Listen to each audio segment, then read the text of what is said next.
បាទសួស្តីអ្នកទាំងអស់គ្នាស្វាគមន៍មកកាន់វីដេអូថ្មីរបស់ខ្ញុំថ្ងៃនេះគឺខ្ញុំមកនិយាយអំពី tablet មួយនេះដែលវាមានតម្លៃក្រោម$200បាទតែ$100ជាងតោះជាងចង់ដឹងថាតើ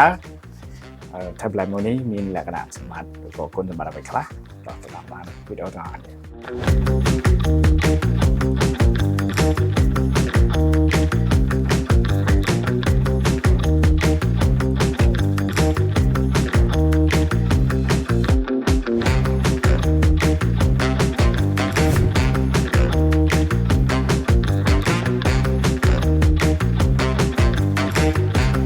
នេះគឺជា tablet ថ្មីនៅក្នុងឆ្នាំ2025ដែលវាមានឈ្មោះថា URAO C107 tablet មួយនេះគឺបំពាក់មកជាមួយ Android ចំនួនទី15ដែលវាមកជាមួយនឹង Octa Core Processor ដែលបំពាក់មកជាមួយនឹង RAM 24GB ហើយទំហំផ្ទុកឯកសាររហូតដល់ 128GB តោះឥឡូវយើងទៅមើលទាំងអស់គ្នាថាតើនៅក្នុងប្រអប់មានអ្វីខ្លះដោយដែលអ្នកទាំងអស់គ្នាបានឃើញនៅក្នុងប្រអប់គឺមានដូចជា tablet មាន USB Type C ជាមួយនឹងកូនសៀវភៅណែនាំ tablet មួយនេះគឺវាមានទំហំ11អ៊ីនហើយមើលទៅរាងរបស់វាគឺស្ដើងហើយវាមានទម្ងន់ត្រឹមតែ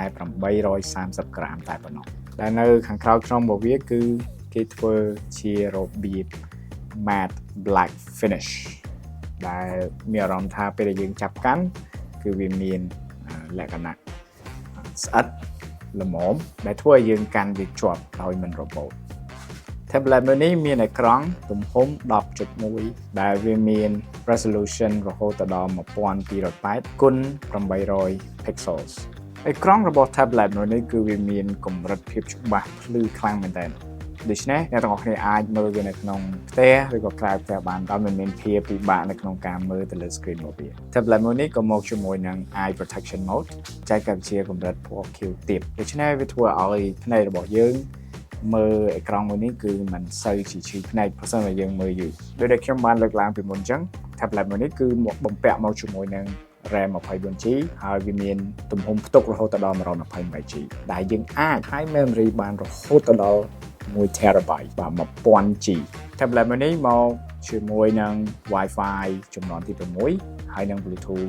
5.0 ធ្វើឲ្យការភ្ជាប់ជាមួយនឹង Wi-Fi ក៏ដូចជា Bluetooth គឺមានភាពរហ័សបាទបើសិនអ្នកនរគ្នាកន្លែងមើលការ scroll របស់ខ្ញុំពី app មួយទៅ app មួយឬក៏នៅលើអេក្រង់ដូចដែលអ្នកទាំងអស់គ្នាបានឃើញអញ្ចឹងពេលដែលខ្ញុំ scroll គឺខ្ញុំគិតថាកម្រិតភាពលឿនរបស់វាគឺប៉ុណ្ណេះអាចទទួលយកបានអ្វីដែលពិសេសសម្រាប់ tablet មួយនេះគឺវាត្រូវបានគេបំពាក់មកជាមួយនឹងសមត្ថភាពមួយគឺបែងចែក screen ជាពីរដូច្នេះ screen ទី1យើងអាចប្រើជាមួយនឹង app ផ្សេងនិង screen មួយទៀតយើងអាចប្រើជាមួយនឹង app ផ្សេង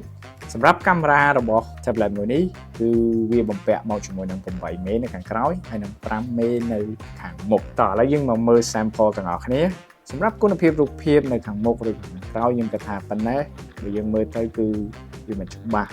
ដោយអ្វីដែលយើងចង់បានទេប៉ុន្តែតម្លៃប៉ុណ្ណេះខ្ញុំគិតថាវាមិនជាបញ្ហាទេគឺយើងអាចយកមកមើលYouTube ឬក៏ធ្វើអ្វីផ្សេងបាន tablet មួយនេះគឺបំពាក់មកជាមួយនឹងទំហំថ្មរហូតដល់ 5000 មីលីអាំហើយយើងអាចប្រើប្រាស់វាបានរហូតដល់ប្រហែលជា8ម៉ោងដែលរួមបញ្ចូលជាមួយនឹងការអានអត្ថបទនៅលើអ៊ីនធឺណិតក៏ដូចជាមើល YouTube ឬក៏យើងធ្វើផ្សេង tablet មួយនេះគឺអ្នកទាំងអស់គ្នាចំណាយពេលប្រហែលជា2ទៅ2ម៉ោងកន្លះឬក៏3ម៉ោងដើម្បីឆាតវាឲ្យពេញតែអ្វីដែលពិសេសគឺខ្ញុំទុកវាចោលចង់10ថ្ងៃហើយថ្មស្រកប្រហែលជា 70% ហ្នឹងគឺខ្ញុំអត់ប្រើអីទាំងអស់គឺខ្ញុំទុកចោល standby ព្រោះខ្ញុំចង់ដឹងថាតើថ្មរបស់វាស្រកលឿនឬក៏អត់អញ្ចឹងខ្ញុំគិតថាបើសិនជាអត់ប្រើហើយ10ថ្ងៃវាសល់ 30% ទៀតខ្ញុំគិតថាវាល្អដែរ tablet មួយនេះបើសិនអ្នកនរគ្នាមើលមកលើ tablet នេះវិញនៅខាងលើនេះគឺយើងមានប៊ូតុង3គ្រាប់គឺប៊ូតុងបិទបើកហើយប៊ូតុងសំឡេងហើយខាងនេះគឺជា memory slot ដែលយើងអាចថែមរហូតដល់ 1TB បាទ 1000G នេះ USB រុន USB ដែលយើងសាកថ្មតាមនេះ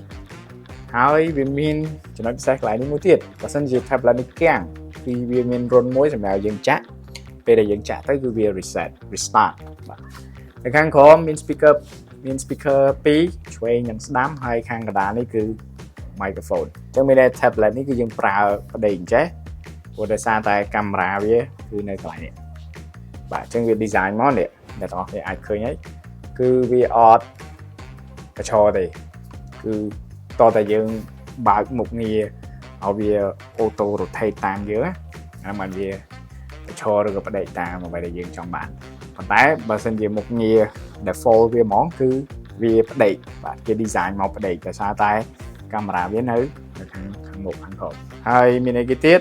វានៅខាងក្រោយមាន flash មួយកាមេរ៉ាមួយនៅខាងក្រោយនេះហើយនៅខាងក្រោមនឹងដដែលចិត្ត speaker គឺមានរុនមួយគឺសម្រាប់យើងដោតកាសអាចស្ដាប់ការបានបាទអញ្ចឹងខ្ញុំគិតថាមានតែប៉ុណ្្នឹងឯងបាទតទៅជាមួយនឹង tablet មួយនេះចំនួននិយាយទៅវាចំនួនចុងក្រោយបច្ចេកវិទ្យាថ្មីរបស់ brand ថ្មីអញ្ចឹងអ្នកនរគ្នាអាច comment បានថាអ្នកនរគ្នាគិតយ៉ាងម៉េចដែរជាមួយនឹង tablet មួយនេះបាទជាចុងបញ្ចប់នេះគឺជា tablet Ural C 107ជា Android tablet ដែលវាបំពាក់មកជាមួយនឹង